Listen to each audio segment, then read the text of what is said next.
Мен atım Жанна ден, 11 класска үйренебін. Ыллыбын, волейболлубын, асы рухидатчым, модалатчыбыт, асы хатын группаға оннюбын, гитаралыбын, ыллыбын, солистка группы.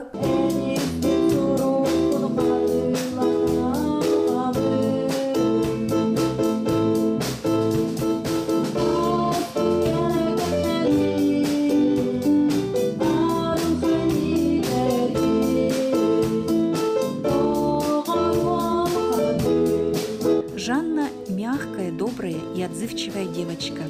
В этом году она заканчивает школу и планирует поступить в Якутский музыкальный колледж. Мы надеемся, что чье-то сердце откликнется, и у Жанны появятся мудрые наставники, которые поддержат ее на пути в самостоятельную жизнь.